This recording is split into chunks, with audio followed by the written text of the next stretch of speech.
وفوض أمري إلى الله إن الله بصير بالعباد حسبنا الله ونعم الوكيل نعم المولى ونعم النصير ولا حول ولا قوة إلا بالله العلي العظيم أعوذ بالله السميع العليم من الشيطان اللعين اللعين الرجيم بسم الله الرحمن الرحيم الحمد لله الذي جعلنا من المتمسكين بولاية علي بن أبي طالب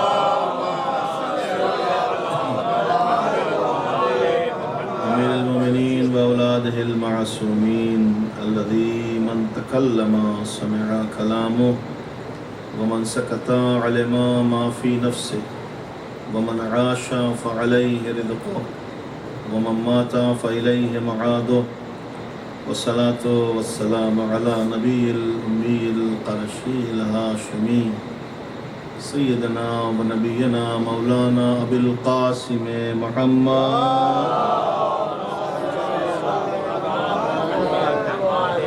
وآله أهل بيته الطيبين الطاهرين المعصومين المظلومين المنتخبين المنتجبين الذين أذهب الله عنهم الرجس وطهرهم تطهيرا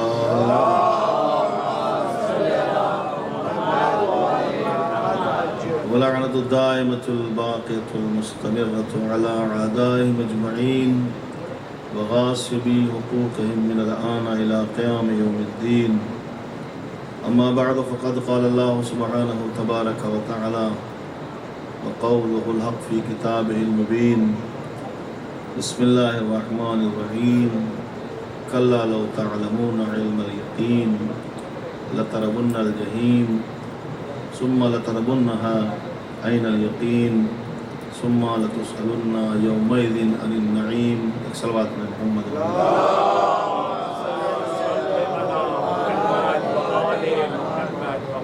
سورہ تکاثر کی آیت کریمہ جس میں اللہ نے سب سے پہلے یہ فرمایا کہ کاش تمہیں یقینی طور سے اس بات کا علم ہوتا کہ اللہ نے آخرت میں حساب و کتاب کی منزل رکھی ہے اور تمہاری محنتوں کا اجر بھی اس نے محفوظ کر دیا. جو تم نے محنتیں رکھی ہیں، جو محنتیں کی ہیں، جو اعمال بجا لائے ہو، ان کا اجر محفوظ ہے. اور کاش تم اپنی آنکھوں سے اس جہنم کو دیکھتے جو ہم نے عذاب کے طور پر رکھا ہے.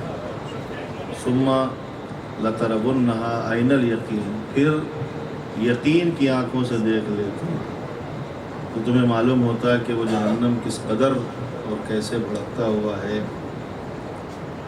چوتھی آیت کریمہ جو آخری سورہ کی ہے ثم لتسألن یومئذ عن النعیم، پھر اللہ قیامت کے دن آپ لوگوں سے ایک نعمت کے بارے میں سوال کرے. یوں تو بہت سارے سوال ہوں گے اللہ کے، ان میں مخصوص سوال ہوگا نعمت کے بارے میں، اور جب تک اس سوال کا جواب نہیں ہوگا تب تک آپ جنت میں نہیں جا سکتے، تب تک آپ کو نعمتیں اللہ کی طرف سے نہیں مل سکتی. تو اب یہ پتہ کرنا ہماری ذمہ داری ہے اور ہمیں معلوم ہونا چاہیے کہ وہ کون سی نعمت ہے کہ جس کا سوال پروردگار ہم سے کرے گا. جب ہم نے اس آیت کریمہ کے بارے میں تفسیریں دیکھی تو معصومین کے قول کے مطابق اس نعمت سے مراد ہم اہل بیت کی ولایت ہے.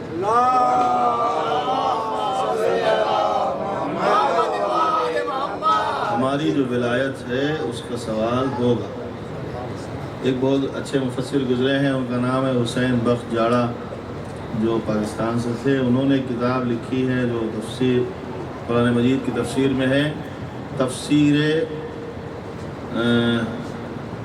صحف انوار نجف فی تفسیر صحف، انوار نجف فی تفسیر صحف.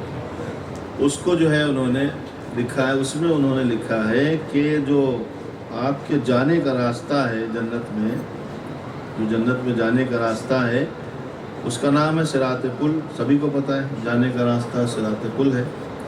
اس صراط پل پہ اللہ نے کچھ چیک پوسٹ لگائے ہوئے ہیں، کیا کہ وہاں پر اللہ نے کچھ اپنے فرشتے بٹھائے ہوئے ہیں جو الگ الگ ڈپارٹمنٹ کے ہیں اور الگ الگ سوال کرنے والے ہیں۔ ایک چوکی لگائی ہے جو وہاں پر وہ ہے نماز کے بارے میں پوچھا جائے، ایک چوکی لگائی ہے روزے کے بارے میں، ایسے 8-10 چوکیاں لگی ہیں۔ اور ان سب چوکیوں سے پہلے، سب چیک پوسٹ سے پہلے ایک چیک پوسٹ جو اہم ہے وہ ہے ہم اہل بیت کی ولایت کے بارے میں۔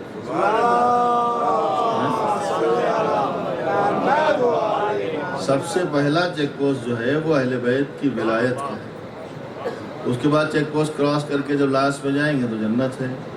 تو جو لوگ پہلے چیک پوسٹ پہ پھنس جائیں گے پھر ان کی نمازوں کا مسئلہ تو بعد میں آئے گا نا، روزہ بعد میں پوچھا جائے گا، حج بعد میں پوچھا جائے گا، پہلے پوچھا جائے گا کیا ولایت اہل بیت کی لائے ہو، اور اگر نہیں لائے ہو تو پھر نمازوں کا کوئی مطلب نہیں ہے، روزے کسی لائق نہیں ہیں۔ چونکہ روزہ اور نماز اور اعمال جسم ہیں، ان کی روح کا نام ولایت اہل بیت ہے۔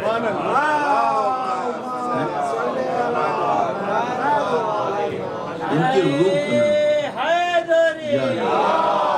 ان کی روح کا نام ولایت اہل بیت ہے۔ دیکھیے بہت سارے مسائل پیغمبر نے حل کیے ہیں، اور خاص طور سے یہ معاملہ تو بہت آرام سے اور بہت آسانی سے پیغمبر حل کر کے چلے گئے ہیں، اور انہوں نے پورا ایک سفر، پیغمبر کا ایک سفر ہے پورا، اس سفر کا نام ہے سفر معراج۔ سفر کا نام ہے سفر معراج۔ ہوتا یہ ہے کہ جب کبھی سوال ہوتے ہیں تو سوال کا جواب بھی ملتا ہے، لیکن سوال کا جواب مل جانا کافی نہیں ہوتا جب تک کہ سائل مطمئن نہ ہو جائے۔ جواب تو کوئی بھی دے دے گا، لیکن سوال کا جواب جبھی پورا ہوتا ہے جب سوال کرنے والا مطمئن ہو جائے۔ پیغمبر اسلام مسجد میں تشریف فرمائے اور اصحاب کا مجمع ہے، آپ جانتے ہیں بہت سارے اصحاب بیٹھے ہوئے ہیں، اور یہ اس وقت کی بات ہے جب مدینے میں اصحاب کے گھروں کی تعداد 1011 سے زیادہ تھی جو وہاں رہتے تھے۔ مسجد میں تشریف فرمائے اور نبی کے زانو پر جناب امام حسن مجتبیٰ علیہ السلام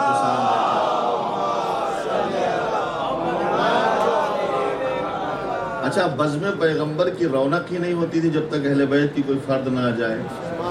زینت بزم پیغمبر ہوتی ہی جب تھی، یا حسن گود میں، حسن زانو پر ہوں، یا حسین گود میں ہوں، یا مولا متقیان سامنے بیٹھے ہوں، یا پھر اس کی زینت اور بڑھانا ہے تو پھر جناب سیدہ تشریف لے آئیں۔ یہ لوگ جب آتے تھے تو زینت بزم پیغمبر بڑھتی تھی، اور یہ سب کو پتہ ہے۔ اچھا مجھے بتائیں، ہم نے یہیں سے تو لیا ہے جب نبی کی زینت بغیر اہل بیت کے نہیں ہوتی تو پھر ہماری بزموں کی زینت بغیر اہل بیت کے کیسے ہو سکتی ہے؟ اس لیے جو ہے ہم بھی تذکرہ ان کا کرتے ہیں، ہم ان کو تو بظاہر نہیں لا سکتے لیکن ذکر کر کے اپنی زینت کرتے ہیں۔ اور نبی نے کہہ بھی دیا ہے کہ اگر زینت چاہتے ہیں آپ مجلسوں کی تو پھر علی کا ذکر کرو۔ علی کا تو بیٹھے ہوئے امام حسن مجتبیٰ زانو پر، اصحاب کا مجمع سوال کر رہا ہے، نبی جواب دے رہے ہیں، اور نبی کا جواب آپ جانتے ہیں۔ مولا متقیان نے ممبر سے کہا تھا سلونی سلونی قبل ان تفقدونی، اس سے پہلے کہ میں نہ رہوں آپ پوچھ لیجئے۔ تو یہ تو مولا نے اپنے زمانے میں کہا، رسول نے بھی ایک دن کہا تھا جب پیغمبر اسلام سوالوں کے جواب دیتے جا رہے ہیں، لوگ سوال کرتے جا رہے ہیں، تو نبی نے فرمایا سلونی، جو چاہو پوچھو، آج رسول جواب دیں گے۔ تو بزم میں سے ایک صاحب کھڑے ہو گئے، کہنے لگے یا رسول اللہ جو چاہو پوچھو۔ کہاں؟ کہ تو پھر بتائیں ہمارے ابا کا نام کیا ہے؟ تو نبی نے اس کا چہرہ دیکھا، کہا وہ نہیں ہے جن کی طرف منسوب ہو، دوسرے ہیں۔ وہ نہیں ہے جن کی طرف منسوب ہو، دوسرے ہیں۔ تو دوسرا کھڑا ہوا کہ رسول اللہ ہمارے ابا کا نام کیا ہے؟ تو انہوں ان کو بھی ایک جواب دیا، وہ نہیں ہے جن کی طرف منسوب ہو، دوسرے ہیں۔ تو ان میں سے ایک صاحب کھڑے ہو گئے جو برابر میں بیٹھے تھے، یا رسول اللہ اسے معاف کر دیں، اس سے غلطی ہو گئی ہے، آپ اس کو معاف کریں۔ تو نبی نے کہا اگر اس نے روکا نہ ہوتا تو سب کے شجرے کھنگال دیتا۔ صلوات بھیجے محمد والے محمد۔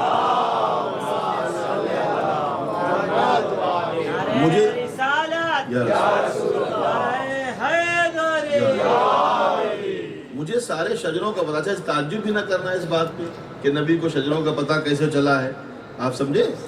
کیونکہ آپ اندازہ لگا سکتے ہیں کہ وہ جو تلوار علی کے ہاتھ میں تھی جس کا نام ذوالفقار ہے، جب وہ میدان میں چلتی تھی تو وہ نسلیں دیکھتی تھی، اور وہ نسلیں جو جب تلوار جو ہے بات جو دل سے نکلتی ہے اثر رکھتی ہے، پر نہیں طاقت پرواز مگر رکھتی ہے، اس کی تعلیم کا معیار بھلا کیا ہوگا جس کی تلوار بھی نسلوں کی خبر رکھتی ہے۔ وہ دیکھ لیتے تھے۔ تو نبی نے کہا، تو نبی بیٹھے ہوئے ہیں، سوالوں کا سلسلہ شروع ہے، نبی جواب دے رہے ہیں۔ اور ایک مشکل یہ ہے مسلمانوں کے یہاں کہ بغض علی میں نبی کو سمجھنا بھی انہوں نے صحیح بہتر نہ سمجھا، نبی کو بھی ٹھیک سے نہیں سمجھ پائے۔ جب کبھی ایسا ہوتا تھا کہ نبی سے کوئی سوال کرتا تھا تو نبی کے یہاں یہ ملتا ہے تاریخ میں کہ نبی تھوڑا سوچتے تھے پھر جواب دیتے تھے۔ پیغمبر سے کوئی سوال ہوا، پیغمبر خاموش ہو گئے، سوچنے لگے، پھر اس کے بعد تھوڑی دیر بعد جواب دیا۔ اچھا کبھی کبھی ایسا ہوا آج کا سوال جواب کل دیا، دیر لگا دی پیغمبر نے، لیکن علی کے یہاں یہ نہیں تھا۔ ان کے یہاں تھا ادھر سوال کرو ادھر جواب پاؤ۔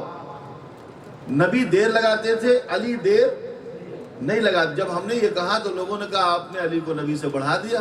میں کہا نہیں، بڑھایا نہیں، آپ نے علی کو سمجھا نہیں۔ اس کی وجہ یہ ہے کہ نبی پابند وحی تھے، علی پابند وحی نہیں تھے۔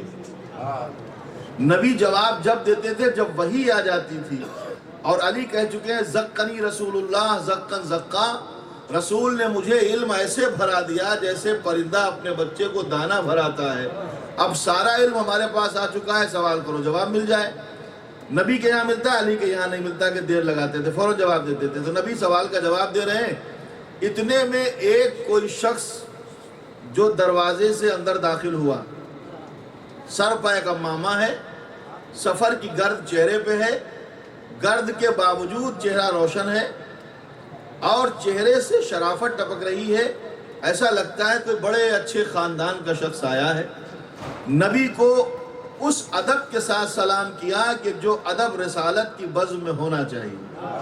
نہیں، میں نے لفظ بے معنی نہیں کہا، چونکہ قرآن نے کہا ہے کچھ بے ادب بھی رسول کے پاس بیٹھا کرتے تھے، ایسے بے ادب تھے کہ قرآن کو کہنا پڑا کہ اپنی آوازوں کو تھوڑا دھیما رکھا کرو، یعنی کچھ بے ادب بھی تھے۔ تو جو بے ادب صحابی ہو اسے صحابی ہم نہیں مانتے، صحابی اسی کو مانا جاتا ہے جو رسول کا ادب کرتا ہو۔ ایک صلوات بھیجے محمد و آل محمد۔ جو رسالت کی بزم کا ادب ہے اس ادب سے انہوں نے سلام کیا، السلام علیکہ یا رسول اللہ۔ نبی نے اس سلام کا جواب دیا اسی ادب کے ساتھ جس ادب کے ساتھ سلام کیا گیا۔ تو انہوں نے آنے کے بعد نبی سے کہا، چونکہ عربی میں بات ہو رہی ہے، عربی میں بات ہو رہی ہے تو اصحاب سمجھ رہے ہیں۔ اچھا انہوں نے کہا یا رسول اللہ میں کچھ سوال لایا ہوں، آپ سے پوچھنا چاہتا ہوں۔ نبی سے فرمایا کہ میرے پاس کچھ سوال ہیں، آپ سے پوچھنا چاہتا ہوں۔ تو نبی نے مسکرا کے کہا کہ آپ اگر اپنے سوال لائے ہیں نو پرابلم، ہم ابھی اصحاب کے ساتھ تھوڑا بزی ہیں، آپ ایک کام کریں اپنے سوالوں کا جواب میرے اس بچے سے پوچھ لیں۔ نہیں سمجھے آپ؟ اگر کسی سے کوئی سوال کیا جائے تو اسے کہے کہ بھائی اس بچے سے پوچھو، تو آدھی پریشان ہوتا کہ بھائی ہم تو آپ سے پوچھ رہے ہیں۔ نبی نے کہا کہ کام کریں، نبی نے فرمایا کہ آپ جو سوال لائیں، نبی کو نہیں پتا کیا پوچھنا ہے، کیا سوال لائیں نہیں معلوم۔ انہوں نے کہا کہ اگر آپ چاہیں تو اپنے سوالوں کا جواب ہمارے اس بچے سے پوچھ لیں۔ اچھا زانو پہ بیٹھے ہوئے بچے کی عمر کتنی ہوگی؟ بہت زیادہ 6 سال 5 سال کی ہوگی نا، 5 سے 6 سال کی عمر میں حسن مجتبیٰ زانو پہ بیٹھے ہیں۔ اب اگر کوئی کہے کہ علی تو بچپن میں ایمان لائے ہیں، ان کا ایمان بچپن کا ہے، فلاں صاحب بڑھاپے میں ایمان لائے ہیں، ارے میاں بچپن کی بات ہمیشہ یاد رہتی ہے، بڑھاپے میں اکثر بھول جاتے ہیں۔ ایک صلوات بھیجے محمد و آل محمد۔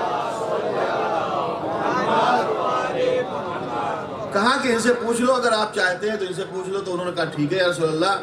انہوں نے امام حسن کو گود میں اٹھایا۔ اچھا یہ بات عربی میں ہو رہی ہے اور اصحاب عربی کے علاوہ کچھ سمجھتے نہیں۔ اصحاب انہوں نے عربی سمجھی، انہوں نے کہا ان سے بات کر لو۔ تو انہوں نے انہیں گود میں اٹھایا اور اٹھانے کے بعد مسجد کے کونے میں بیٹھ گئے، مسجد کے کونے میں بیٹھ گئے۔ امام حسن مجتبیٰ سامنے بیٹھے ہیں، اب استاد اور شاگرد کے انداز میں ہیں، پوچھنے والا زانو ادب طے کیے ہوئے سامنے بیٹھا ہے، امام سے سوال کر رہا ہے، باتیں ہو رہی ہیں۔ اچھا آپ بتائیں بزم میں جب کبھی ایسی سچویشن آ جائے تو جو بیٹھے ہوئے لوگ ہیں ان کے کان کہاں ہوں گے؟ رسول کی طرف تو کان تھے نہیں، رسول کی طرف بیٹھے تھے لیکن کان سب کے ادھر تھے۔ اب یہ کیا پوچھ رہے ہیں، کیا جواب مل رہا ہے، اور اس پہ بھی مشکل یہ ہے کہ جو پوچھنے والا ہے وہ عربی بول نہیں رہا ہے۔ ابھی بات کر رہا تھا عربی میں، جب سوال و جواب کا سلسلہ شروع ہوا تو اس نے کوئی الگ ہی زبان بولنا شروع کی، اور وہ جو زبان بول رہا ہے سریانی زبان یا کوئی اور زبان بول رہا ہے، وہ زبان اصحاب سمجھتے نہیں ہیں کہ کیا بول رہا ہے۔ اب اور بے چینی ہوئی کہ نہ جانے کیا بول رہے ہیں، وہ اپنی زبان میں بول رہے ہیں، جس زبان میں سوال ہو رہا ہے اسی زبان میں جواب ہو رہا ہے۔ نہیں سمجھے؟ امامت کی شرطوں میں ایک شرط یہ بھی ہے کہ امام اپنے زمانے میں وہ ہو سکتا ہے جو ساری زبانوں کا جاننے والا ہو۔ ایسا نہ ہو کہ اگر کوئی اہل زبان اس سے سوال کرے تو عربی کے علاوہ کچھ جانتا ہی نہیں ہے تو بیچ میں ٹرانسلیٹر کی ضرورت پڑے۔ اب ٹرانسلیٹر کا کام یہ ہوتا ہے کہ وہ ہو سکتا ہے اگر کوئی خیانت کرتے تو انہوں نے کچھ کہا، اس نے جواب کچھ دے دیا، تو میسیج جو ہے رانگ پہنچ جائے گا نہ پہنچ جائے گا۔ تو اب جو ہے امام وہ ہوگا کہ جو سوالوں کا جواب دینے کے لیے زبان بھی جانتا ہو، اور ویسی زبان جانتا ہو جیسی زبان اہل زبان بولتے ہیں۔ امام علی نقی علیہ السلام تشریف فرمائے،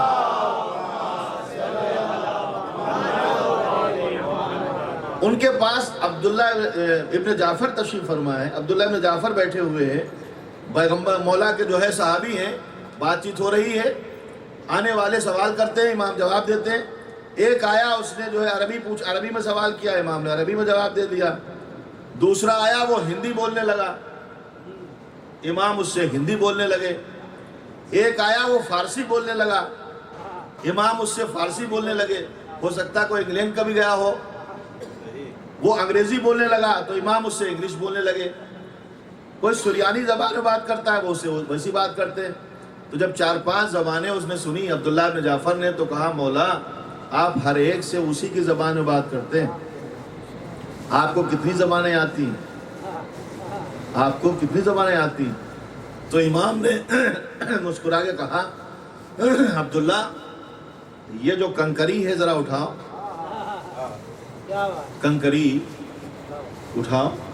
کنکری اٹھائی، مولا نے اس میں لعاب دہن لگایا، کہا منہ میں رکھ لو، منہ میں رکھ لو۔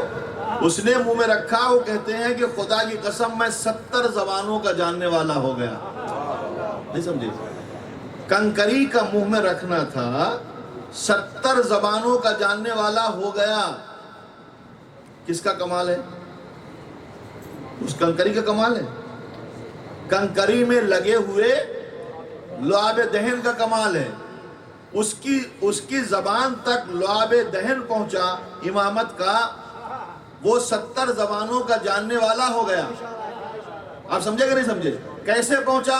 امام کو لعاب دہن کنکری میں آیا، کنکری کے تھرو ڈائریکٹ نہیں پہنچا، انڈائریکٹ پہنچا، فصل کے ساتھ پہنچا۔ اب آپ اندازہ لگائیں، اگر فصل کے ساتھ پہنچنے والا لعاب دہن 70 زبانوں کا عالم بنا سکتا ہے تو جس علی نے ڈائریکٹ زبان چوسی ہو نبی کی، صلوات پڑھ دے محمد و آل محمد۔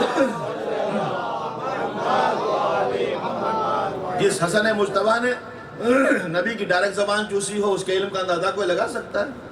تو اب وہ جو ہے باتیں کر رہے ہیں، اتنے میں یہ باتیں ہو رہی ہیں اور لوگ پریشان ہیں، نہ جانے کیا باتیں ہوئیں۔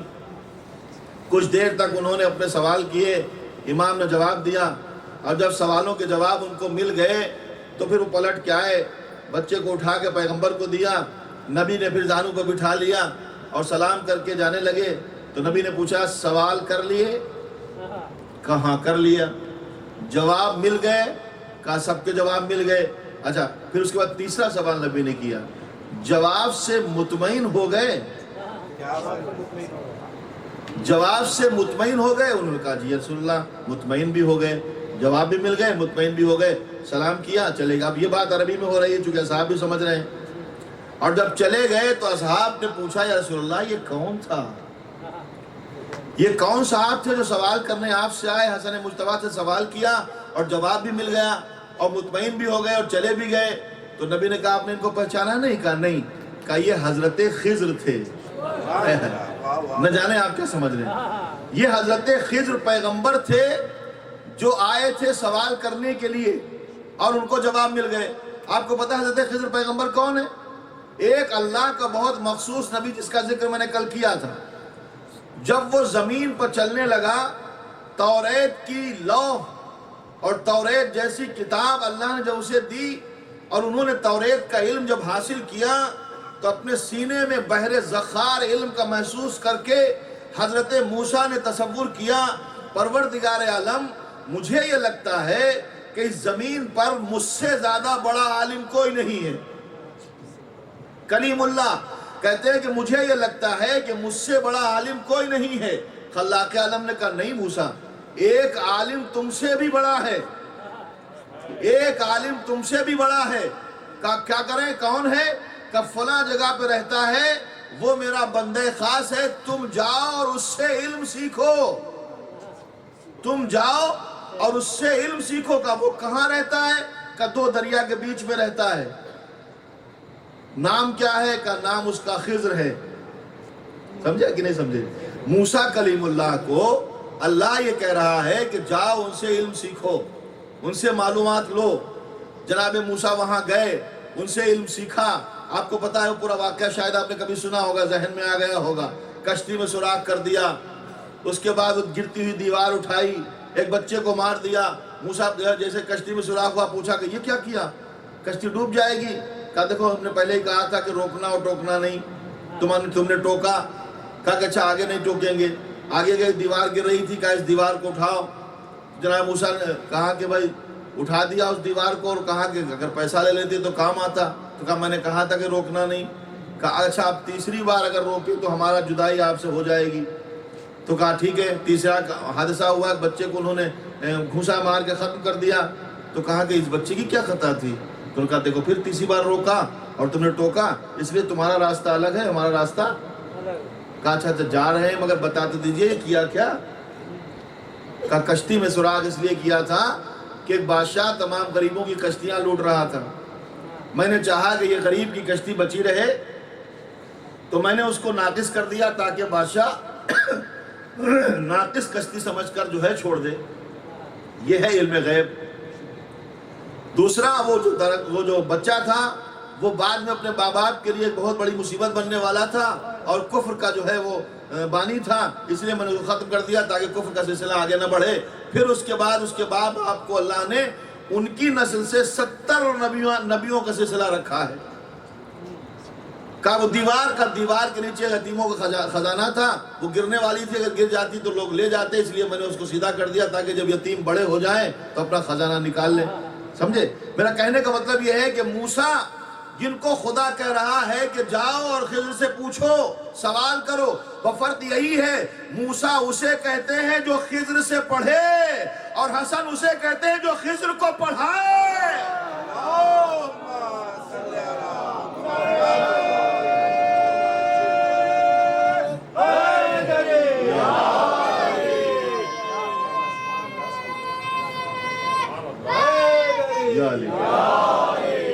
اور مطمئن ہو گئے. تو جب کبھی معراج کی بات آتی ہے تو معراج پہ بھی لوگ پریشان ہو جاتے ہیں، اور جب سوالات کا جو ہے سلسلہ شروع ہوتا ہے مسلمانوں پر کہ آپ کہتے ہیں گئے اور یہ ہوا اور وہ ہوا اور وہ ہوا. ایک نیا رخ مجھے یاد آ گیا، میں آپ کو اگر آپ چاہیں تو میں پڑھ کے سنا دیتا ہوں، ایک ریفریش ہو جائیں صلوات پڑھ کے آپ. لیکن ویسے اس پہ سمجھ چاہتا ہوں، ویسے سنیں جیسے میں پڑھ رہا ہوں. دیکھیے میں پڑھوں گا دھیرے سے لیکن آپ کو زور سے سننا ہے. اب جب کبھی چاروں طرف سے حملے ہوئے معراج کے مسئلے میں اور یہ کہا کہ معراج پہ گئے، کیسے گئے، زمین اپنی طرف کھینچتی ہے، آسمان کیسے پھٹا، اور پھر وہ آگے جانے کے بعد آکسیجن نہیں ہے، زندہ کیسے رہے، آگے جائیں برودت ہے، ٹھنڈا ہے، کیسے سلامتی رہی، آگے جائیں تو وہاں اندھیرا ہے، آگے جائیں تو گرمی ہے، کیسے گئے. جب 10-12 سوال ہوئے تو مسلمان گھبرا گئے، کہنے لگے وہ گئے کہاں، وہ تو خواب دیکھا. اور مجھے نہیں معلوم، کہنے خواب دیکھا اور خواب دیکھے کی روایت بھی بنا لی کہ چونکہ جس رات کو جو ہے رسول کو جو ہے وہ معراج ہوئی تھی تو رسول فلاں بی بی کے بستر پر تھے اور خواب بھی دکھایا تو وہیں سے دکھایا، کہنے وہاں فلاں رسول، فلاں بیوی کہتی ہے میرے ساتھ تھے رسول، تو رسول تو وہاں بستر پہ تھے، خواب دیکھا ہے۔ تو مجھے نہیں پتا مسلمانوں، معراج ہوئی ہے مکے میں اور یہ بیوی آئی ہیں مدینے میں، کیا کہہ رہے ہیں؟ نہیں آپ سمجھے نہیں کتنی جلدی ہے؟ ویسے ہی 6 سال پہ مصیبتیں آ گئی ہیں، آگے اور جلدی آپ کر رہے۔ ایک صلوات بھیجے محمد و آل محمد۔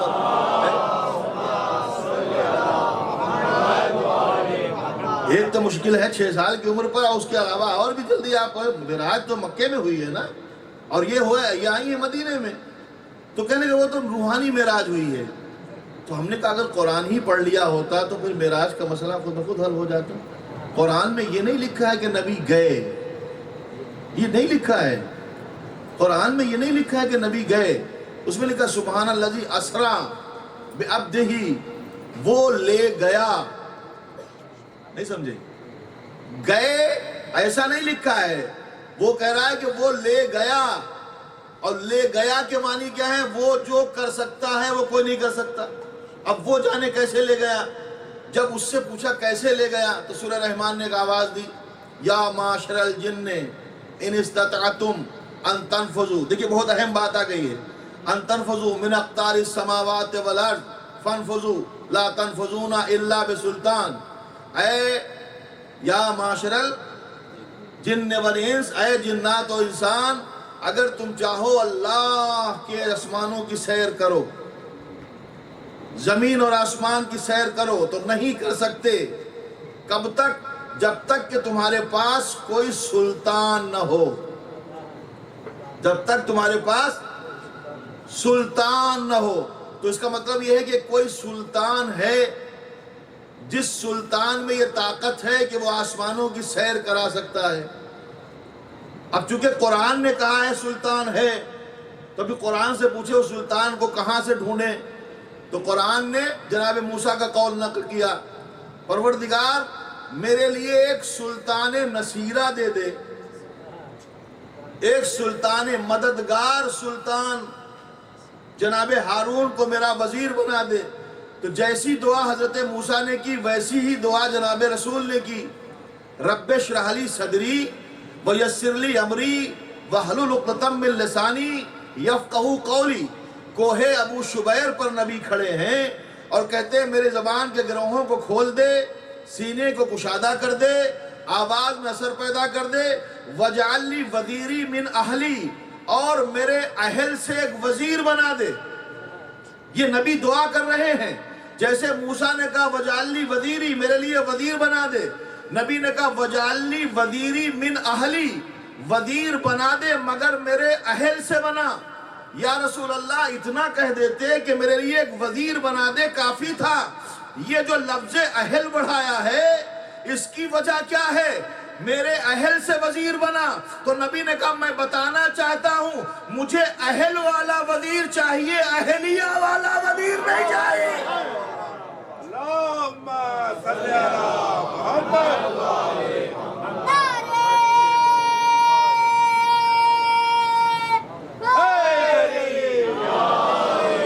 مجھے اہل والا وزیر چاہیے، اور ہمارے لیے ایک سلطان نصیرہ مقرر کر دے، سلطان نصیرہ مقرر کر دے جو میرا مددگار ہو۔ آئیے مسلمانوں پڑھیے تاریخ کو، اور پڑھنے کے بعد آپ بتائیے سلطان نصیرہ جو پیغمبر مانگ رہے ہیں، اللہ مجھے ایک سلطان نصیرہ دے دے، مددگار دے دے جو سلطان ہو۔ تو اب کون ہے وہ مددگار؟ کہیں نہ ملے تو دعوت ذوالعشیرہ میں جائیں، نبی کہہ رہے کون ہے جو میری مدد کرے گا؟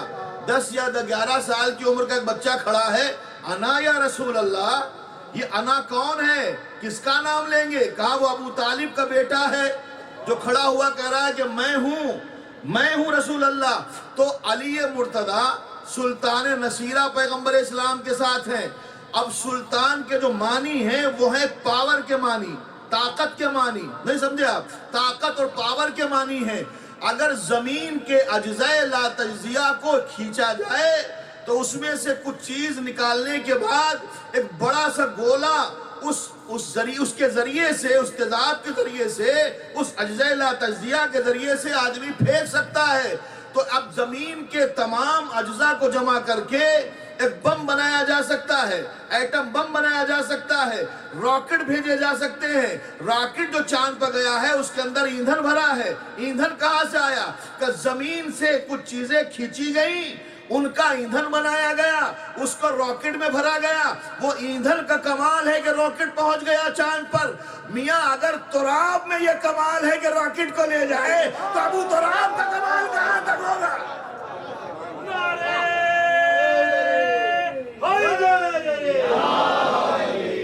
ابو تراب کا کمال سمجھتے ہیں آپ، کہاں تک ہوگا مجھے نہیں پتا۔ وہ تو کہتا ہے سبحان الذی اسریٰ بعبدہ، وہ بابرکت ہے جو لے گیا۔ اچھا بڑی اچھی بات یہ ہے بعبدہ، اپنے بندے کو، اپنے بندے کو۔ اب بندہ خالی روح کا نام ہے تو روح گئی، اور اگر جسم اور روح دونوں کا نام ہے کیا کہنا، نکالیں گے کہاں سے؟ قرآن سے۔ عبد کے معنی تو بندے کے معنی تو جسم اور روح دونوں کے ہیں نا۔ بے عبد ہی اپنے بندے کو لے گیا۔ اب نہیں معلوم لے گیا تو انہیں مقصد کیا بتایا، مگر قرآن نے جو مقصد بتایا وہ سمجھیے۔ کہاں لے گیا؟ لیلا من المسجد الحرام الى المسجد الاقصى الذي باركنا حوله لنريه من آیاتنا۔ میں اس کو لے گیا تاکہ اس کو ایک مخصوص نشانی دکھاؤں۔ اب بتائیں دنیا کی کون سی ایسی چیز ہے جو نبی نے نہیں دیکھی تھی؟ پوری کائنات تو انہی کے سامنے پیدا ہوئی بھائی، ساری کائنات تو ان کے سامنے پیدا ہوئی۔ تو کوئی خاص نشانی ہے کہ جو اللہ دکھانے کے لیے لے گیا ہے؟ قرآن کہتا ہے نا لِنَرْيَهُ، تاکہ میں ان کو دکھاؤں اپنی نشانی۔ تو کون بتائے گا نبی نے کیا دیکھا؟ نبی نے کیا دیکھا کون بتائے گا؟ کوئی تو اور ساتھ میں گیا نہیں، جبرائیل سے پوچھو، وہ کہتے ہیں ہم تو پیچھے رہ گئے۔ اچھا پیچھے رہ گئے، کیا کہہ کے رہ گئے؟ کچھ دور جانے کے بعد جبرائیل رک گئے سدرۃ المنتہا پر، کہنے ہم نہیں جا سکتے بھائی، اتنی دور آ گئے ہم سفر بن کے آگے، کہا آگے میں نہیں جا سکتا۔ کہا کیوں نہیں جا سکتے؟ کہا میرے لیے یہی حد ہے، یہاں سے اگر بڑھا، کتنا بڑھا؟ سرے منہ بال کو کہتے ہیں، ہے نا، منہ مبارک آپ نے سنا ہوگا نا، سرے منہ، ایک بال کے نوک کے برابر، قدم نہیں، ایک بال کی نوک کے برابر بھی اگر بڑھا میں تو میرے بالوں پر، کس نے کہا؟ جاگ رہے ہیں نا، جبرائیل نے کہا۔ کہاں تھے جبرائیل؟ سدرۃ المنتہا پر۔ ایسے نبی کھڑے تھے، ایسے جبرائیل کھڑے تھے۔ تو جب کوئی ایسے کھڑا ہو تو اس کو کیا کہتے ہیں؟ یہ بمبئی کی زبان میں کہتے ہیں بغل میں، بازو میں، بغل میں کھڑے تھے نا، برابر میں۔ اور ذرا تھوڑا اور اچھی اردو میں کہیں تو کیا کہتے ہیں؟ پہلو میں کھڑے تھے، نہیں سمجھے؟ نبی کے پہلو میں جبرائیل کھڑے ہیں اور یہ کہہ رہے ہیں کہ میں حد سے بڑھا تو میرے بالوں پر جل جائیں گے۔ تو نبی نے بھی نہیں کہا کہ چلو کوئی بات نہیں، میرے پہلو میں ہو تو نہیں جلو گے۔ نبی نے بھی کہا کہ میرے پہلو میں ہو، ایسا نہیں کہا کہ گھبراؤ نہیں جبرائیل، میرے پہلو میں ہو نہیں جلو گے، میرے پہلو میں رہنے کا فائدہ ہی ہوگا کہ نہیں جلو گے۔ نہیں، نبی بھی خاموش ہو کر چلے گئے، بتا کے گئے کہ حد سے بڑھنے پہ نبی کا پہلو بھی نہیں بچا سکتے۔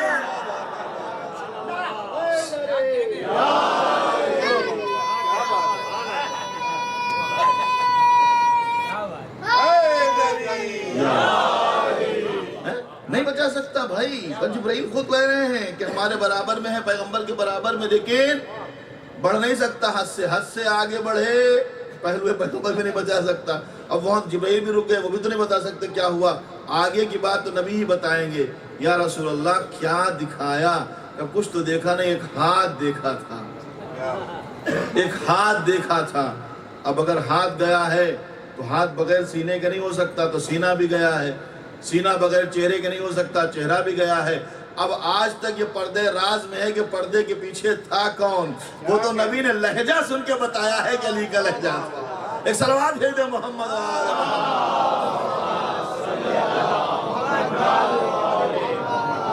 تو اب مسئلہ یہ ہوا کہ جب گئے ہیں تو اللہ لے گیا ہے، اللہ پہنچا کے لے گیا تو اللہ ہی لے گیا نا۔ تو وہ قرآن خود بتاتا ہے وہ لے گیا، کیسے لے گیا وہ تو وہ جانے کیسے لے گیا۔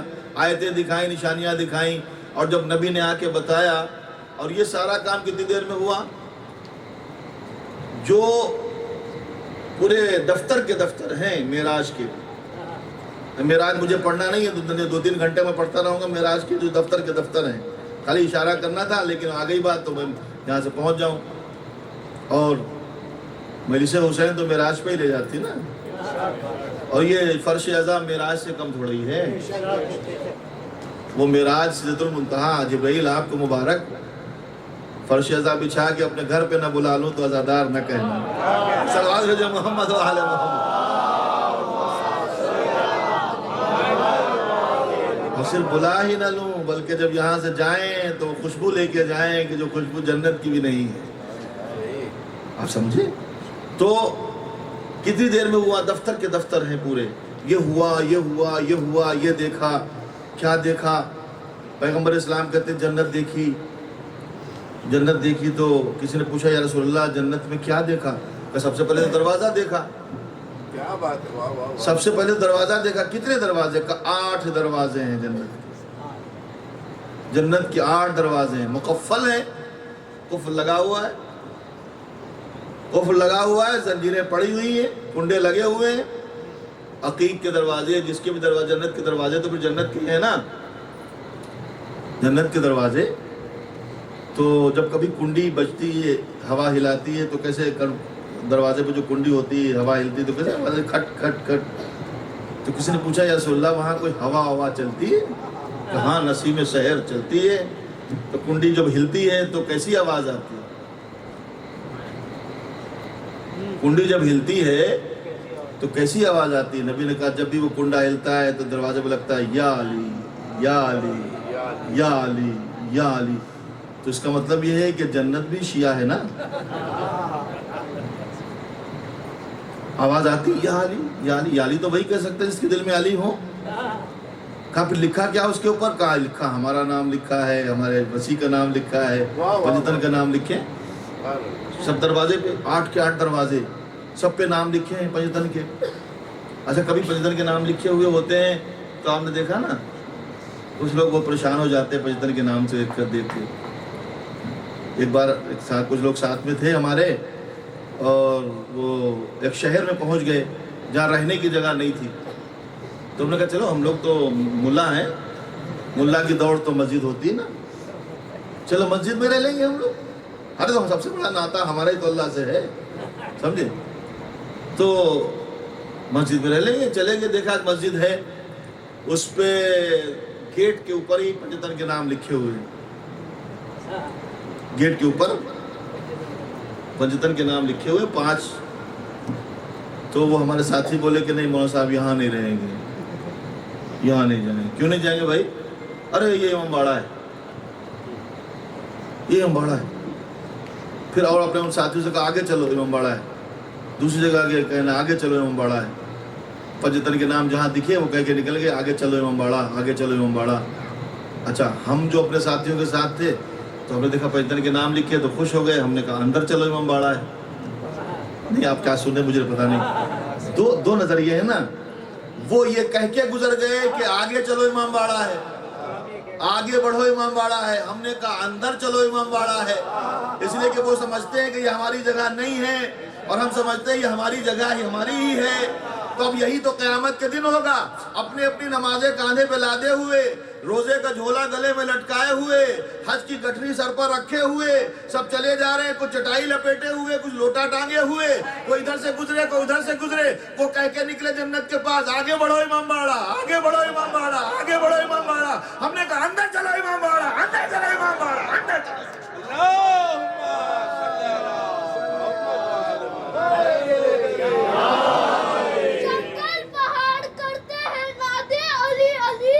مشکل کو سب کی حل کرو مشکل کشا علی.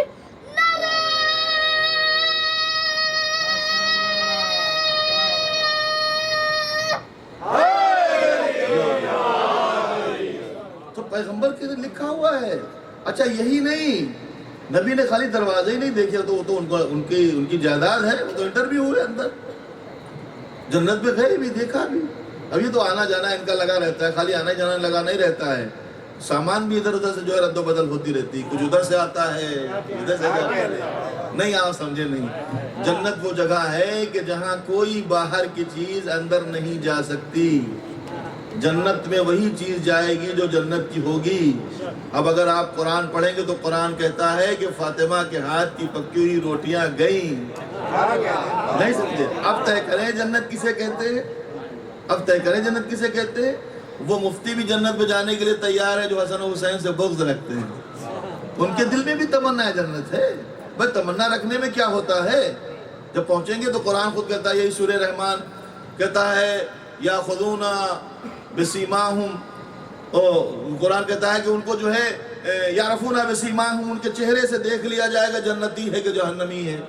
جب جائیں گے دوڑتے ہوئے اپنا کفن وفن سمیٹے ہوئے، پتہ نہیں ہوگا کہ نہیں ہوگا، اب جو حالت بھی ہوگی، جا رہے ہیں جیسے جنت پہنچے محشر میں تو وہاں محشر پہنچتے ہی فرشتے کھڑے، ایک جنت والے اور ایک یہ ادھر پھینکنے والے۔ قرآن اسی میں سورہ رحمان میں ہے کہ جو جہنم میں پھینکنے کا انداز ہوگا وہ کیسا ہوگا، وہ ایسے سر سے اور پیر سے پکڑ کے اور ہلا کے جہنم میں پھینکیں گے۔ کبھی بوری پھینکتے ہوئے دیکھا آپ نے کسی کو؟ کہنے سر سے پکڑیں گے اور پیر سے پکڑیں گے، ایسے ہلائیں گے اور ایسے پھینک دیں گے، کچھ نہیں۔ وہ دیکھیں گے، چہرہ دیکھ کر پہچان لیں گے کہ یہ جنتی ہے یا جہنمی۔ یہ قرآن کہتا ہے، قرآن کہتا ہے کہ چہرے سے پہچان لیے جائیں گے۔ پڑھی نمازیں، روزے، حج، زکوٰۃ، وہ تو بات کا مسئلہ ہے۔ جیسے ہی پہنچے محشر میں خود فرشتے پہچان لیں گے۔ جنت والے کہیں گے جنت والا مجھے دو، دوزخ والے کہیں گے دوزخ والا اسے مجھے دو۔ یہ چہرے سے کیسے پہچانیں گے، کیسے پہچانیں گے؟ جب یہ آیت پڑھی تو میں بھی حیران تھا، چہرہ کیسے بتائے گا جنتی ہے یا دوزخی؟ کیا کوئی علم غیب ہوگا کہ نہیں؟ سورہ اعراف پڑھیے، سورہ اعراف میں لکھا ہے کہ جنت اور جہنم کے بیچ میں کچھ ہستیوں کو اللہ پہلے سے کھڑا کیا ہوگا۔ کچھ لوگ پہلے سے کھڑے ہوں گے، حضرت حمزہ کھڑے ہوں گے، حضرت عباس رسول کے چچا کھڑے ہوں گے، اور ان دونوں کے آگے علی کھڑے ہوں گے، ان دونوں کے آگے علی کھڑے ہوں گے۔ جیسے ہی آیا انسان محشر میں اور دوڑتا ہوا گیا، علی کو دیکھا، چہرہ بتا دے گا منافق ہے یا مومن ہے۔ صلوات بھیج دے محمد و آل محمد۔ اتر جائیں چہرے جو ذکر علی پر، حقیقت میں نسلی خرابی سمجھنا۔ لہر دوڑ جائے جو خوشیوں کے رخ پر، عزیزو اسے بو ترابی سمجھنا۔ ایک صلوات پڑھ دے محمد و آل محمد۔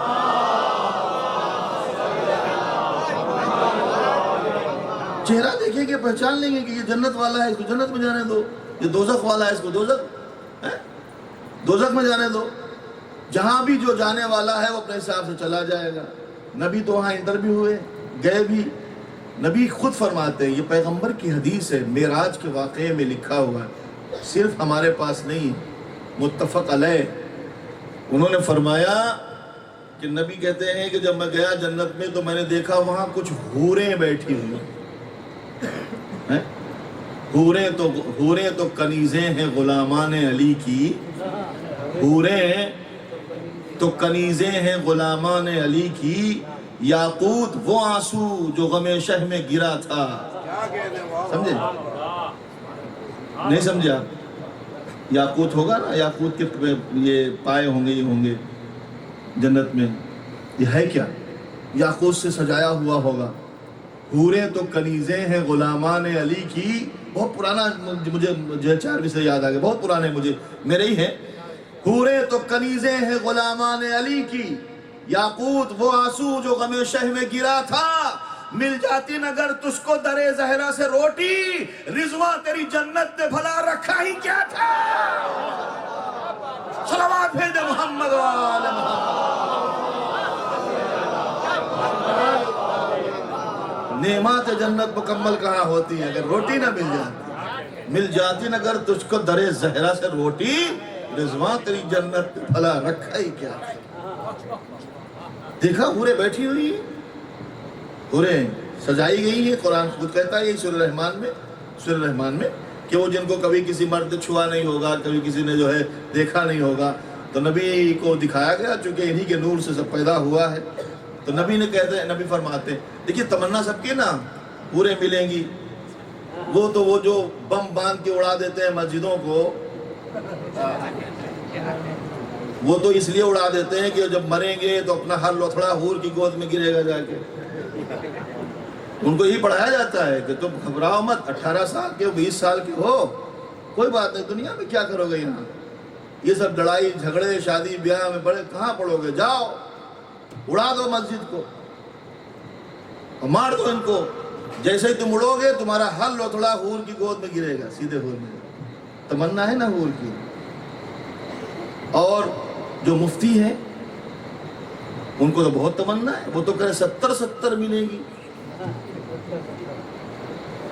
70 ملے گی, اور بہت زیادہ. اور اس میں جو ہے جھومے جا رہے ہیں. کبھی کبھی تو ناچنے بھی لگتے ہیں محفل میں. آپ دیکھیے یوٹیوب پہ پڑا ہوا ہے, اتنا بے خود ہو جاتے ہیں کہ ناچنے لگتے ہیں. جو بیچارہ پڑھنے والا اسی کو مارنے لگتے ہیں. اتنا بے خود ہو جاتے ہیں, اتنا پریشان ہو جاتے ہیں. حوریں ملیں گی, حوریں ملیں گی. ارے بھائی ملیں گی, قرآن نے کہا ہے. کبھی ہوتا نا کوئی عجیب چیز دیکھی واو کر کے آواز نکلتی اور آدمی بھاگتا ہے, حوریں ملیں گی. پیغمبر نے کہا حوریں جو ملیں گی نا, جب میں نے ان حوروں کی زیارت کی تو ان کی پیشانی پر پنجتن کے نام لکھے تھے. نہیں سمجھے, ان کی پیشانی پر پنجتن کے نام لکھے تھے. تو ہم پہلے ہی کہہ چکے ہیں, ہم نے کہا اندر چلو امام باڑہ ہے, تم نے کہا آگے بڑھو امام باڑہ ہے. اگر مل بھی گئی تو رکیں گے کیسے, دیکھ کے بھاگ جائیں گے. ایک صلوات بھیج دے محمد و آل محمد. پہلے اللہ نے پورا انتظام کر کے رکھا ہے کہ کوئی منافق جنت میں جانے نہ پائے. پہلے سے انتظام ہے بھائی, کوئی منافق جنت میں جانے نہ پائے. اگر دھوکے سے کوئی گھس بھی گیا تو رکنے نہ پائے. کہاں جائے گا, دروازے سے اندر انٹر نہیں ہوگا, رضوان پہلے روک لیں گے. کہاں جا رہے ہو, جنت میں جا رہے ہیں. کیا لائے ہو, یہ نماز ہے. کہ اس میں کہاں پہ لائے تھے بھائی, یہ تو بیکار ہے, ہٹاؤ. یہ روزہ ہے, کہ یہ بیٹھاؤ. یہ حج ہے, کہ یہ حج بھی کہاں, یہ دوڑ ہے, خالی دوڑتے رہے. یہ دوڑتے رہے, کرتے ہو سجدہ سوئے زچا خانہ علی, اور مڑ کے دیکھتے ہو کوئی دیکھتا نہ ہو. ایک صلوات بھیجے محمد و آل محمد.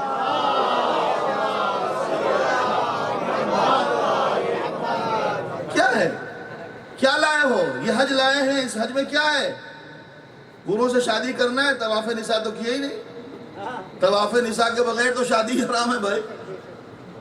آپ کے پیر نے آپ کو ایسا پھنسایا ہے کہ نہ دنیا کے رہے نہ آخرت کے رہے.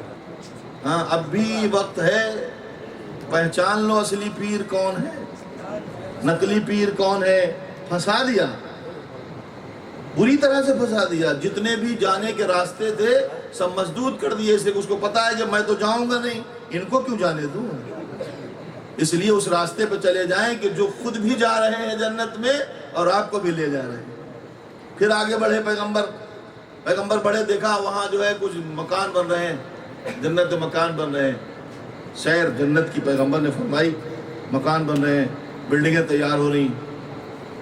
دیکھا نبی نے بلڈنگیں تیار ہو رہی, فرشتے جو ہے کام پہ لگے ہوئے ہیں. اچھا بتائیں, جو گھر فرشتے بنائیں, اچھا جو جناب ابراہیم جیسے نبی نے بنایا وہ تو پوری دنیا کا زیارت گاہ ہے, کتنا محترم ہے. اس کو چومنا جو ثواب ہے, خانہ کعبہ کو چومنا ثواب ہے نا, عبادت ہے. اچھا خالی خانہ کعبہ کو چومنا عبادت ہے, یہ تو ہے. اس میں پتھر رکھا ہوا ہے, اس پتھر کا نام ہے حجر اسود. اس کو چومنا عبادت ہے, اور ہر حاجی کے لیے ضروری ہے کہ جب جائے تو اس کو چومے, تاکہ وہ حج کا ایک حصہ ہے. اگر اس کو چومنے جاؤ یا تو سر کھڑواؤ, نہیں تو بغیر چومے چلے آؤ. کریں کیا, ہمیں حجر اسود چومنا ہے. طاقت تو ہے نہیں کہ ہم دھکا دے کے اندر پہنچ جائیں, اور اگر پہنچ بھی گئے تو پھر نکلنا مشکل ہے. تو اس لیے ہمت ساتھ چھوڑ دیتی ہے. اور جو بزرگ ہیں بیچارے وہ کیا کریں.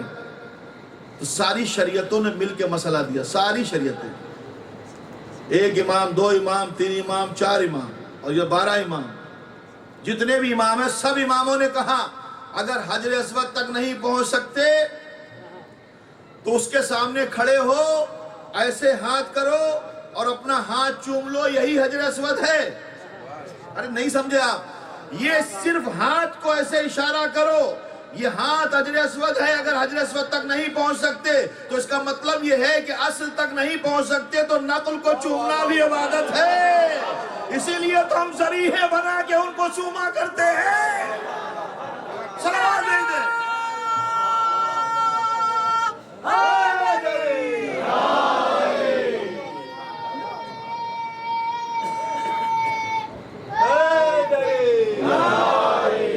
اگر فرشتے بنا رہے ہیں تو مکان کی کیا اہمیت؟ نبی نے دیکھا فرشتے بنا رہے ہیں، بناتے بناتے بیٹھ جاتے ہیں، ایک اینٹ لگائی بیٹھ گئے، تھوڑا غارہ لگایا بیٹھ گئے، تو نبی نے کہا بھائی تمہیں زمین مل گئی ہے، نقشہ مل گیا ہے، بنا ڈالو، کیا بنا رہے ہو؟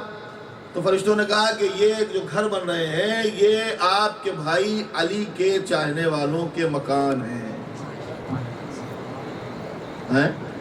آپ کے بھائی علی کے چاہنے والوں کے مکان ہے۔ جب یہ سنا تو نبی نے کہا تو بنا ڈالو، بنا ڈالو، یہ کیوں اتنا ٹائم لگا رہے ہو، نقشہ مل چکا ہے۔ تو فرشتوں نے کہا نقشہ زمین سب مل گئی لیکن مٹیریل نہیں ملا۔ مٹیریل کہاں سے آتا ہے؟ وہ نیچے سے بھیجتے رہتے ہیں، ہم لگاتے رہتے ہیں، وہ یا علی کہتے رہتے ہیں، یہاں اینٹیں آتی رہتی ہیں، ہم لگاتے رہتے ہیں۔ وہ ہم نے نہیں، وہاں سے سیر کیا پوری جنت کی تمام پورے مراج میں نے کہا نہیں پڑھیں گے۔ پھر کہتے ہیں پھر ہم گئے وہاں، دیکھا ہم نے کہ اللہ نے جو اپنی عرش کرسی بنائی ہے اس کے ستون پر نام لکھا ہوا ہے، میرا نام، علی کا نام، محمد رسول اللہ، علی ولی اللہ، جدھر جاؤں محمد رسول اللہ، علی ولی اللہ، محمد رسول اللہ، علی ولی اللہ، لا الہ الا اللہ کے ساتھ ہر جگہ۔ تو جہاں دیکھو فرشتوں کی پیشانی پر لکھا ہوا ہے، جبرائیل کے پر لکھا ہوا ہے، لا الہ الا اللہ، محمد رسول اللہ، علی ولی اللہ، جدھر بھی جاؤ علی کا نام، جدھر بھی جاؤ علی کا نام، جدھر بھی جاؤ علی کا نام۔ تو ہم دیکھتے چلے گئے سب جگہ علی کا نام۔ پھر اس کے بعد جبرائیل نے کہا اللہ یہ کہتا ہے کہ یہ جو فرشتے، یہ جو انبیاء کی جو صفیں لگی ہوئی ہیں، ذرا ان سے سوال کرو گا۔ کیا پوچھے؟ کہا ان سے یہ پوچھو کہ تمہیں نبوت کیسے ملی؟ حضرت آدم، نوح، ابراہیم، موسیٰ، عیسیٰ، ہے کہ نہیں؟ پیغمبر اسلام نے شب معراج میں سب کو نماز پڑھائی، امام جماعت پیغمبر تھے، سب سے کہا کہ سے پوچھو کہ تمہیں نبوت کیسے ملی؟ تو ایک مرتبہ نبی نے کہا کہ اللہ یہ کہتا ہے کہ میں پوچھوں تو میں پوچھ رہا ہوں، آدم بتاؤ نبوت کیسے ملی، نوح بتاؤ نبوت کیسے ملی، کیسے مبعوث کیے گئے، ابراہیم تم بتاؤ نبوت کیسے ملی، موسیٰ تم بتاؤ، عیسیٰ تم بتاؤ، یحییٰ تم بتاؤ، زکریا تم بتاؤ۔ سب کو پوچھا تو سب نے کہا ایک ہی زبان میں، یا رسول اللہ ہمیں نبوت دو شرطوں پر ملی، ایک آپ کی رسالت کا اقرار اور ایک علی کی ولایت کا اقرار۔ آپ کی رسالت کا اقرار کیا تو نبوت ملی، علی کی نہیں، آپ سمجھے نہیں، علی کی ولایت کا اقرار کیا تو نبوت ملی۔ ارے میاں جب تمام انبیاء کو علی کے بغیر نبوت نہ ملی تو تمہیں علی کے بغیر جنت کیسے ملے گی؟ صلوات بھیج دے محمد و آل محمد۔ جب ان کے بغیر ان کو نبوت نہ ملی تو آپ کو جنت کیسے ملے گی؟ یہ سارے آسمانوں کی سیر کہتے ہیں جب ہم پہنچے تو ہر آسمان پر ایک، جہاں جاؤ علی موجود ہے، جہاں جاؤ علی موجود ہے۔ تو میں نے کہا ایک چوتھے آسمان پہ جب گئے دیکھا بیٹھے علی، تو میں نے کہا یا علی ہم سے پہلے، ہم تو زمین پر چھوڑ کے آئے، آپ ہم سے پہلے یہاں آ گئے۔ تو جبرائیل نے کونی ماری، میں کہنا یہ علی نہیں ہے۔ عزاداروں کے مجمع میں جملہ کہنا ہوں میں، علی نہیں ہے۔ کہا پھر؟ کہا یہ فرشتہ ہے جس کو اللہ نے علی کی شبیہ بنایا۔ اللہ نے علی کی شبیہ بنایا ہے، اس کا مطلب ہے شبیہیں بنانے کا سلسلہ اللہ نے شروع کیا۔ نہیں سمجھا؟ شبیہیں بنانا سنت الہی ہے۔ اچھا تو نبی نے پوچھا کیوں بنایا ہے؟ کہ اس لیے بنایا ہے کہ جب آپ نے یہ فرمایا بحکم خدا النظر الی وجہ علی عبادہ، علی کے چہرے کو دیکھنا عبادت ہے، تو فرشتوں نے ایک ہو کر کہا یا پروردگار تو ہم کیا کریں؟ علی تو زمین پہ ہیں اور ہم آسمانوں پہ ہیں، تو ہمارے لیے کیا ہے؟ تو اللہ کی قدرت میں یہ نہیں تھا کہ پروردگار اگر چاہتا تو علی کو کبھی زمین پر کبھی آسمان پر بلاتا رہتا، علی کو وہاں بھی بلاتا، نہیں، علی زمین پہ ہے تو وہیں نبی کے ساتھ ہیں۔ کہا تو ہم کیا کریں؟ کیا اس عبادت سے ہم محروم رہیں گے؟ خدا نے کہا نہیں۔ کہا پھر؟ تو اللہ نے فرشتے کو ہر آسمان پر علی کی شبیہ بنایا اور بنانے کے بعد بٹھا دیا۔ سوال کیا تھا؟ کیا ہم عبادت سے محروم رہیں گے؟ علی کا چہرہ کیسے دیکھیں گے؟ تو اللہ نے علی کو تو زمین پر رکھا، ان کی شبیہ بنا کر بٹھا دیا اور کہا اس کو دیکھو، عبادت کا ثواب لیتے رہو۔ اس کا مطلب یہ ہے جس طرح اصل کو دیکھ کر عبادت ہوتی ہے ویسے ہی شبیہ کو دیکھ کر بھی عبادت ہوتی ہے۔ صلوات بھیج دے محمد و آل محمد۔ جس طرح اصل کو دیکھ کر عبادت ہوتی ہے ویسے شبیہ کو دیکھ کر بھی عبادت ہوتی ہے، اور پورا دفتر کا دفتر، تمام عبادتیں اور تمام سلسلے پر جلدی سے میں جو ہے وقت پورا ہو چکا ہے۔ بات کرتے کرتے جہاں مجھے جانا تھا وہاں پہنچ ہی نہیں پا رہا ہوں، لیکن آپ جلدی سے میں پہنچتا ہوں، فوراً ایک قدم بڑھاتا ہوں۔ اب وہ قدم یہ ہے کہ جب پہنچے تو ایک سوال ہوا جس کی وجہ سے میں نے شروع کی تھی بات۔ سوال ہوا کہ بھئی کیوں ایسی معراج کیسے ہو گئی؟ اور آپ یہ کہتے ہیں، توجہ چاہتا ہوں، آپ یہ کہتے ہیں معراج کا مین نقطہ کیا ہے؟ مین پوائنٹ معراج کا کیا ہے؟ معراج کا مین پوائنٹ جو سب سے زیادہ چبھتا ہے دنیا کو وہ یہ ہے، سب سے زیادہ جو دلوں پہ لگتا ہے، جو یقین نہیں کرنے دیتا، وہ معراج کا نقطہ یہ ہے کہ آپ کہتے ہیں اتنا بڑا سب کچھ معراج کا سلسلہ بھی ہو گیا اور نبی پلٹ بھی آئے، اس کے باوجود زنجیر در ہلتی رہی، بستر کی گرمی باقی رہی، اور وضو کا پانی بہتا رہا۔ سمجھے کہ نہیں سمجھے آپ؟ سب سے زیادہ چبھتا یہی نقطہ ہے کہ اتنا سب کچھ جو آپ بیان کرتے معراج میں، یہ ہوا، یہ ہوا، یہ ہوا، یہ دیکھا، جانا ہے اور ملنا ہے اور ملاقاتیں ہیں اور سب دیکھنا ہے اور سب کچھ ہے، سب کچھ دیکھنے کے بعد باتیں ہیں، اور باتوں کے باوجود نبی پلٹ آئے اور پلٹ کے آ بھی گئے، اس کے باوجود زنجیر در ہلتی رہی، بستر کی گرمی باقی رہی، وضو کا پانی بہتا رہا۔ آپ مجھے بتائیں کہیں اگر وضو کریں آپ تو کتنی دیر پانی بہے گا؟ اگر بہت تیزی سے بہت زیادہ پانی آپ نے بہایا ہے تو بھی زیادہ سے زیادہ 30 سیکنڈ 1 منٹ، اچھا 2 منٹ ہم مان لیتے ہیں، 2 منٹ سے زیادہ تو نہیں بہے گا۔ دروازہ بند کیجئے، جو یہ زنجیریں نہیں، وہ زنجیریں ہوتی تھی جو پرانے زمانے میں دروازے میں ہوتی تھی نا، وہ زنجیریں وہ لگائی جاتی تھی، کڑی، اس کو کڑی بولتے ہیں، کنڈی ہوتی تھی، وہ زنجیر ہوتی تھی بنی ہوئی۔ اگر وہ اسے بند کریں گے، دروازہ بند کریں گے تو زنجیر ہلتی رہتی ہے، جو میں نے ابھی کہا نا وہ اس کی آواز آتی کھٹ کھٹ کی، تو وہ زنجیر جب ہل رہی تھی تو کتنی دیر ہلے گی دروازہ بند کرنے کے بعد؟ بس 1 منٹ۔ بستر میں سے اگر آپ گرمی ہے، بستر میں آپ سو رہے ہیں، آپ بستر میں سے اٹھ جائیے، تھوڑی دیر میں بستر ٹھنڈا ہو جاتا ہے، بہت زیادہ 30 سیکنڈ یا 1 منٹ لگتا ہے، 1 منٹ میں بستر ٹھنڈا ہو جاتا ہے۔ آپ کہتے ہیں اتنے گھنٹوں کی معراج بیان کرتے ہیں اور اس کے بعد کہتے ہیں زنجیر در ہلتی رہی اور بستر کی گرمی باقی رہی اور وضو کا پانی بہتا رہا۔ یہ سمجھ میں نہیں آتا۔ میں نے کہا اگر سمجھ میں نہیں آتا تو سمجھاتے ہیں کہ ہم نے پوچھا بہت لوگوں سے، ہم نے کہا اصل میں ہوتا یہ ہے کہ جب ڈاکٹر کچھ دوا لکھتا ہے نا، کھانسی کی دوا ڈاکٹر نے اگر لکھی ہے تو کہاں ملے گی؟ میڈیکل اسٹور پہ، اور آپ لے جا کے پان کی دکان پہ کھڑے ہو گئے اور کہہ رہے کھانسی کی دوا دے دو، تو پان کی دکان پہ تو وہ لونگ ہی دے گا نا، یا ملیٹھی دے دے گا، آپ کو چوستے رہو۔ ایک سوال بھی دے محمد علیہ محمد،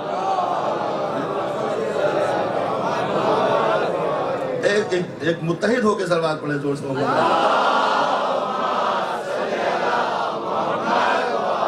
امت مسلمہ کی سب سے بڑی پرابلم یہی ہے کہ وہ لوگ میڈیکل اسٹور کی دوا پان کی دکان پر تلاش کر رہے ہیں۔ نبی کہہ کے گیا نا مدینۃ العلم وعلی بابھا، ان سے پوچھو یہ ہے دروازہ۔ تفسیر قرآن یہ بتائے گا، وہ کیا بتائے گا جسے 12 سال تک سورج نہیں یاد ہوا ہے؟ ان سے پوچھو تو آپ جا کے کھڑے ہی غلط دروازے پہ ہیں، آپ صحیح دروازے پہ پہنچے ہی نہیں۔ آپ ہم سے پوچھیں، ہم بتاتے ہیں معراج کی 2 منٹ میں کیسے ہو گیا، یہ 2 منٹ میں کیسے ہو گیا سب کچھ۔ سنیے، ایک آدمی چل رہا ہے، قرآن پڑھ لیجئے، اچھا چھوڑیے آدمی کو، چھوڑیے قرآن پڑھیے۔ قرآن میں 2 نبیوں کا ذکر ہے، ایک نبی کا نام عزیز ہے اور دوسرے کا نام عزیر ہے۔ آیت میں 100 سال تک وہ لوگ سوتے رہے، 100 سال تک، 100 سال کے بعد زندہ اٹھے، ہوئے کہ نہیں ہوئے زندہ؟ 100 سال تک ہوئے سوئے، 100 سال کے بعد زندہ اٹھے، سمجھے؟ تو جب 100 سال کے بعد اٹھے تو وہ انہوں نے دیکھا کہ پروردگار عالم یہ فلاں چیز، گدھا جو تھا جو برابر میں تھا 100 سال تک سو رہا تھا، کہ پروردگار اس کو بھی ایسے، جناب ان کا گدھا تھا جناب عزیر کا، ایسے جناب عزیر لیٹے ہوئے سو رہے تھے، موت طاری ہو گئی، بغل میں جو تھا، وہ بغل تو سمجھ گئے نا آپ، پہلو میں، کیا کہتے ہیں؟ پہلو میں گدھا تھا، اب سمجھنا آپ کا کام ہے۔ اللہ سے کہا پروردگار میں تو اٹھ گیا، اور یہ کہا اس کو بھی اٹھائیں، تو 100 سال کی صحبت کے باوجود جب اٹھا تو وہ گدھا ہی اٹھا، نہیں سمجھے؟ اللہ نے کہا 100 سال بھی پہلو میں رہے، گدھا گدھا رہے گا، نبی نبی رہے گا۔ صلوات بھیجو محمد و آل محمد۔ کیا کہتے ہو؟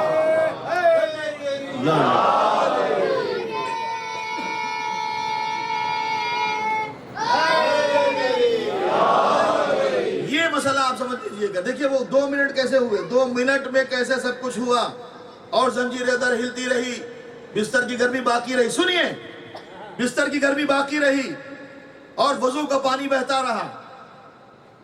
ایک انسان چل رہا، جا کے گھر میں لیٹا، ایسے کروٹ لی تو ہاتھ ادھر ہو گیا، ایسے کروٹ لی ہاتھ ادھر ہو گیا، لیکن اتفاق سے سیدھا لیٹا ہوا تھا، موت کا فرشتہ آ گیا، موت کا فرشتہ آ گیا، جسم سے روح نکال لی، تو یہ ہاتھ اس تکیے پہ رکھا تھا،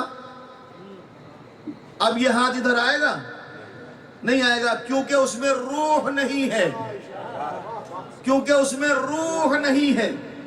یہ ہاتھ جہاں پہ تھا وہیں پر رک گیا، یہ ہاتھ جہاں پہ تھا وہیں پر رک گیا، ساکت ہو گیا، انسان ساکت ہو گیا، اور اللہ کو پھر اس کے اوپر ترس آیا۔ 2 دن کے بعد اللہ نے پھر اس کے اندر وہ روح ڈالی جو نکالی تھی۔ اس مردہ جسم میں جیسے ہی روح پڑی تو اب ہاتھ کہاں سے چلے گا؟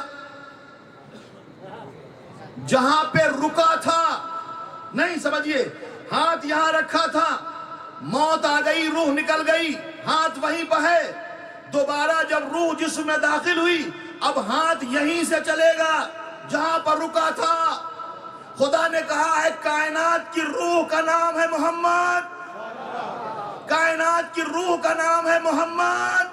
کائنات کی روح جب نکل گئی تو زنجیریں در وہیں پر رک گئی، بستر کی گرمی وہیں پر رک گئی، وضو کا پانی وہیں پر رک گیا، اور دوبارہ جب روح ڈالی گئی تو زنجیریں در ہلنے لگی، بستر کی گرمی واپس آ گئی، پانی بہنے لگا۔ صلوات بھیج دے محمد و آل محمد۔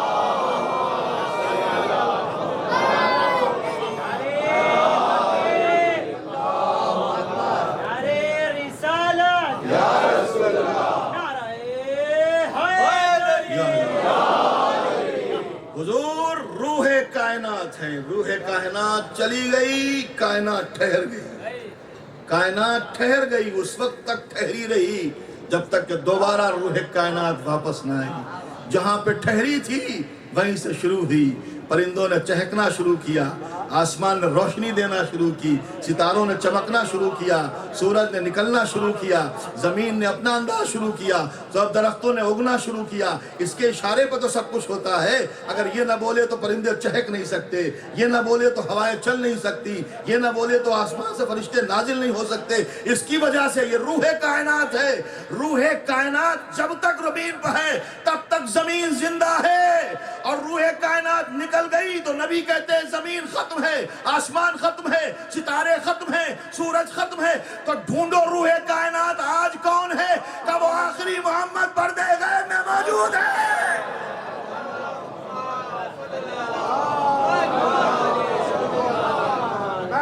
ایک مل کر صلوات پڑھے محمد و آل محمد۔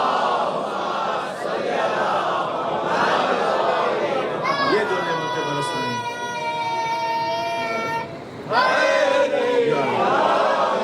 یہ جو نعمتیں برس رہی ہیں یہ اس روح کائنات کی بدولت ہے، ہماری بدولت نہیں ہے۔ ہم نے تو اتنے مظالم ڈھائے ہیں کہ ہمیں تو خداوند کریم پانی بھی دے دے تو یہی بڑی بات ہے۔ جس کی ماں کے مہر میں پانی تھا اس کے بچے دریا کے کنارے پیاسے تھے۔ جس زمین پر پورے پوری کائنات کی زمین جس کے ماں کے مہر میں لکھی گئی ہے، اور وہ بے گور و کفن پڑا ہوا، اور اس کا بیٹا باپ کی لاش پر کھڑا ہوا کہہ رہا تھا بابا ظالموں نے اپنے پشتہائے نجس کو دفنا دیا، میرے ہاتھوں میں ہتھکڑیاں ہیں، پیروں میں بیڑیاں ہیں۔ بہن رو رہی تھی بھیا میرے سر پہ ردا بھی نہیں ہے، میں آپ کو ردا اڑھا دوں۔ کربلا کی خاک نے حسین کے اوپر جو ہے اڑ اڑ کے آ کے حسین کے بدن کو ڈھکا ہے۔ آپ تو اتنے ظالم نکلے ہیں، امت محمدی میں تھے اور یہ کہہ رہے تھے کہ حسین کو جلدی ذبح کرو، ہمیں نماز اصل پڑھنا، اسی نماز سے آپ جنت لینے والے ہیں؟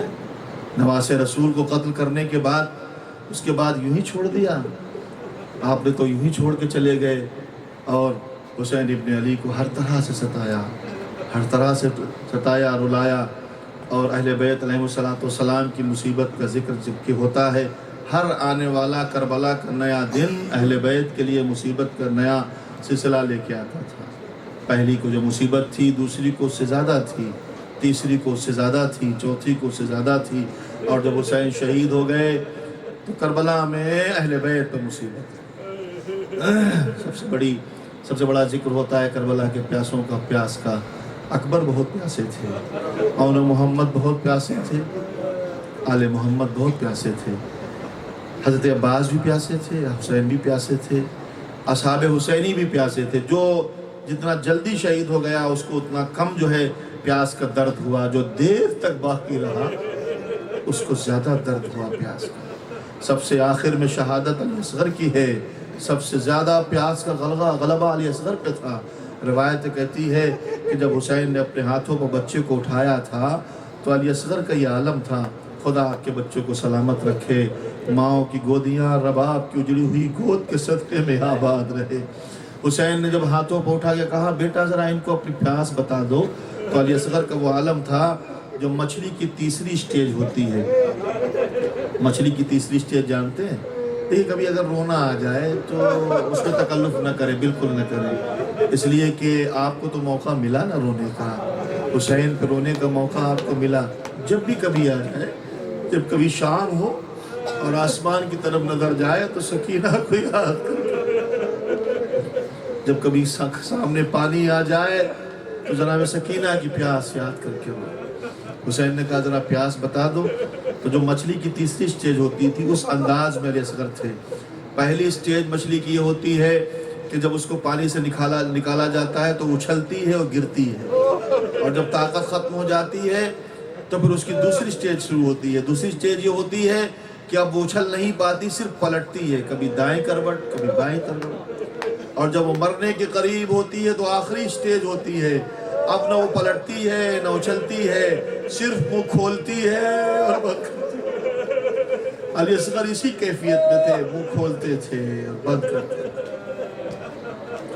حسین نے سوال کیا، ایک سنسناتا ہوا تیر آیا، اس نے علی اصغر کی پیاس کو بجھا دیا۔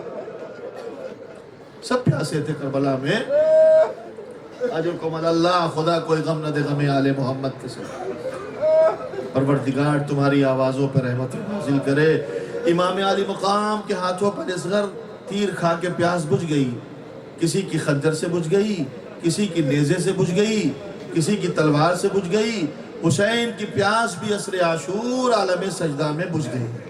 کند خنجر چل گیا، حسین کی پیاس بجھ گئی، لیکن تاریخ نے کہیں نہیں لکھا سکینہ کب تک پیاس، سکینہ کی پیاس کب بجھی کسی نے نہیں لکھا۔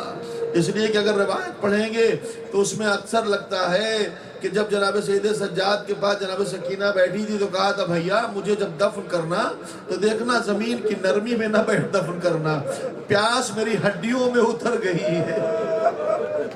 یہ ضرور ملتا ہے کہ کئی بار پانی ملا، لیکن یہ کہیں نہیں ملتا کہ بچی نے پانی کب پیا۔ شام غریبہ میں جب پانی ملا ہے تو زینب نے اٹھایا، بیٹی اٹھو پانی آ گیا۔ سب سے پہلا سوال کیا، پھوپھی اماں میرا چچا آ گیا کیا؟ جناب زینب نے کہا نہیں سکینہ، تمہارا چچا نہیں آیا، چچا نہیں آیا ہے، بس پانی آیا ہے۔